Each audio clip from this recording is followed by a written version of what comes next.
Здравствуйте, дорогие друзья! С вами вновь Царина Властимировна. Сегодня мы продолжаем видео о том, что делать в новолуние, какие обряды проводить. Как вы знаете, в юго-восточной части вашего дома находится сектор богатства. И те предметы из фэншуй, которые относятся к богатству, должны находиться в юго-восточной части вашего дома или комнаты. Желательно купить большое количество талисманов фэншуй и в новолуние брать их в руки. Заряжать их можно 1 раз в месяц. Нельзя допускать, чтобы они запылялись. Нужно взять талисман любой. Допустим, я вот такой горшочек глиняный взяла. Сесть на пол.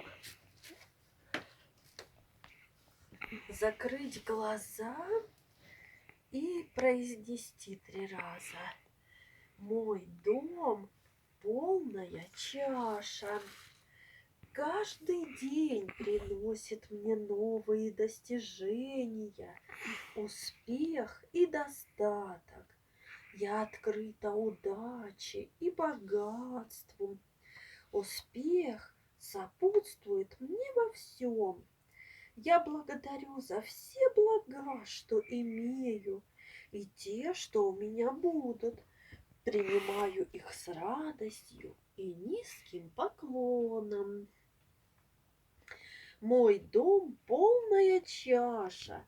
Каждый день приносит мне новые достижения, успех и достаток.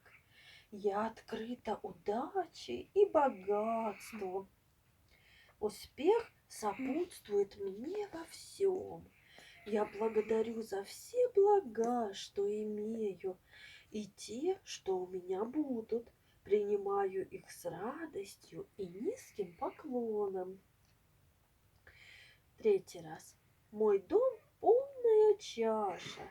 Каждый день приносит мне новые достижения, успех и достаток. Я открыта удаче и богатству. Успех сопутствует мне во всем. Я благодарю за все блага, что имею, и те, что у меня будут.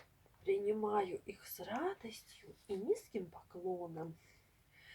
Если настроить себя на успех и богатство, то они непременно придут к вам. От всей души желаю вам этого. Всем пока-пока.